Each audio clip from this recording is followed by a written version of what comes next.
Bonjour à tous les 208, j'espère comme d'habitude que vous êtes en pleine forme. Je vous remercie de vive voix pour l'orientation, pour les fiches que vous m'avez fait passer, tout ça. Vous avez tout fait dans les temps et c'est très bien. Bon, c'est pas fini encore, il y a le conseil de classe, mais le plus dur est fait.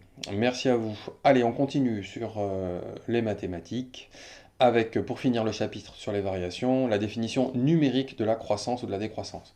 C'est-à-dire que pour l'instant, en fait, on est plutôt sur un mode, la fonction elle monte ou elle descend, et on n'a pas trop dit en fait à quoi ça correspondait mathématiquement.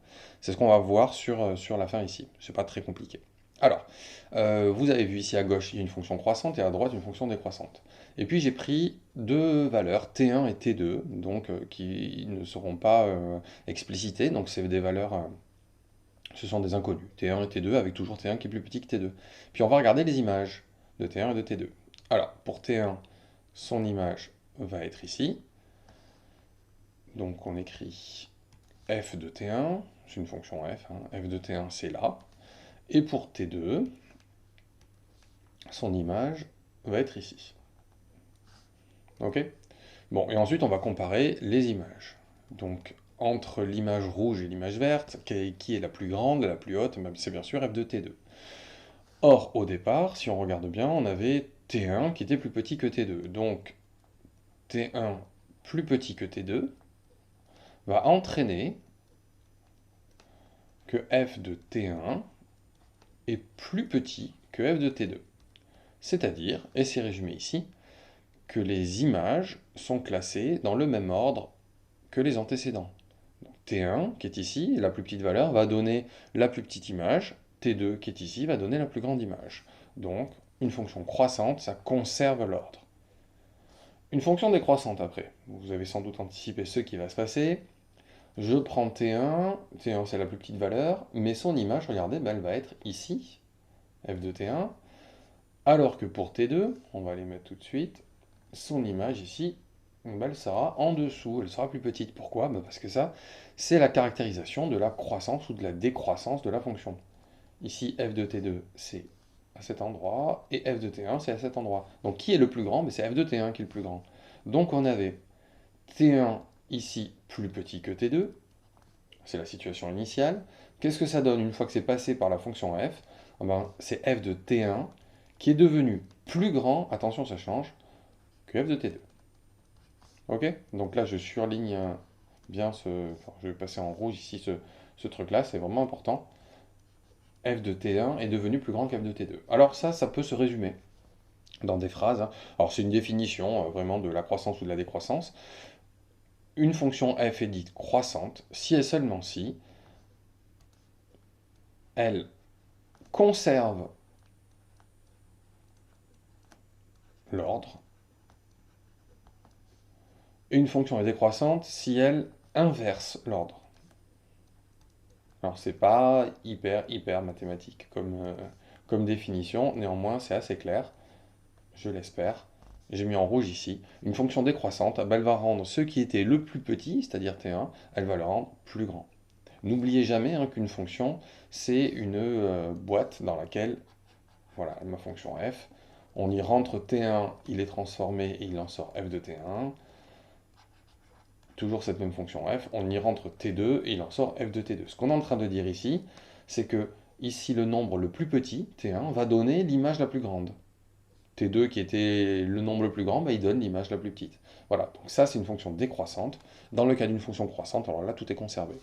Alors comment est-ce qu'on peut voir ça dans des exercices? Voilà un exercice de votre livre, l'exercice 24. Donc voici le tableau de variation d'une fonction f, les variations sont décrites ici. Et on vous demande de comparer, si c'est possible, les nombres suivants en justifiant. F de moins 2 et f de moins 1. Donc l'idée, c'est que quand on passe les nombres moins 1 et moins 2 par la fonction f, dans quel ordre est-ce que on va avoir ces choses-là? Là, le tableau va bien nous aider. F de moins 2. Alors, où est moins 2 dans le tableau? Est-ce que vous le voyez? Moins 2, non, il n'y est pas. Il serait où? S'il était quelque part, il serait vers ici. Ok?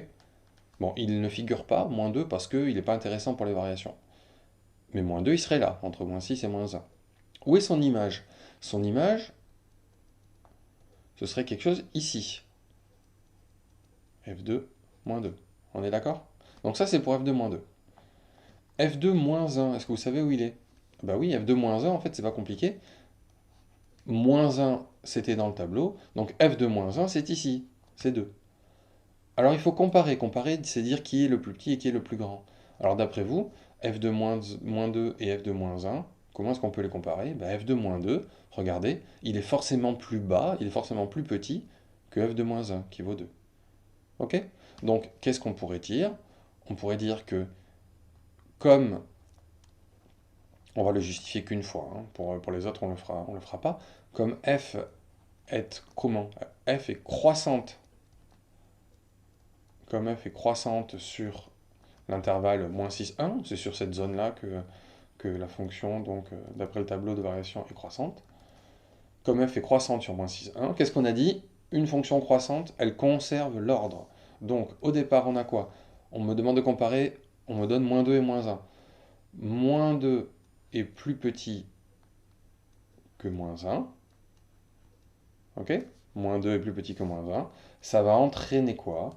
Bah, ça va entraîner que f de moins 2 est aussi plus petit que f de moins 1. J'ai repris exactement la même formulation qu'ici, mais les valeurs T1 et T2, maintenant, bah, c'est moins 2 et moins 1. Et je le vois bien dans mon tableau, hein, si moins 2 est plus petit que moins 1, bah, son image est forcément plus petite que l'image de moins 1. D'accord? Bon, ça c'est pour le petit a. Pour le petit b, on me demande de comparer f de 0 et f de 2. Alors je vais un peu nettoyer mon tableau. Alors, f de 0 et f de 2. f de 0. 0, est-ce qu'il est dans le tableau?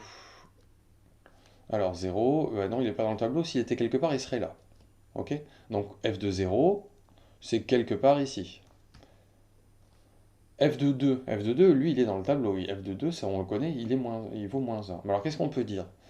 Comment est la fonction entre 0 et 2? Entre moins 1 et 2 plutôt. La fonction est décroissante. Donc en fait, ce qui était le nombre le plus petit va donner l'image la plus grande. Ok? Alors je vais le rédiger quand même, j'avais dit que je ne le ferais pas, mais on va le faire. Comme f est décroissante, attention, décroissante sur moins 1, 2, on me demande de comparer f de 0 et f de 2. Ok, alors prenons 0, il est plus petit que 2. Et qu'est-ce que ça va entraîner? Comme 0 est plus petit que 2, ben, ça va entraîner que son image, par contre, est plus grande que 2. Pourquoi? J'insiste bien parce qu'on est sur quelque chose de décroissant. Comme c'est décroissant, il va y avoir un changement de l'ordre. F de 0, et on le voit sur le tableau de variation, il est plus grand que f de 2. Ok? Le dernier, f de 3 et f de 3,5. Alors là, il n'y a aucun des deux qui est dans le, tableau, mais c'est pas grave du tout. 3, il est là. 3,5, il est là. Qu'est-ce que vous pensez de f de 3? F de 3, c'est ici. Qu'est-ce que vous pensez de f de 3,5? F de 3,5, c'est ici. Qui est le plus grand? Bah, qui est le plus haut? Bah, forcément, c'est f de 3,5. Pourquoi? Parce qu'on est sur une zone où la fonction est croissante. Ok? Je rédige. Comme f est croissante, c'est ce mot-là qui est important. F est croissante sur 3, 3,5. Alors, qu'est-ce qu'on a au départ? On a 3 qui est plus petit que 3,5. Et qu'est-ce que ça entraîne? Ben, les images sont classées dans le même ordre, puisque la fonction est une fonction croissante sur cette zone-là.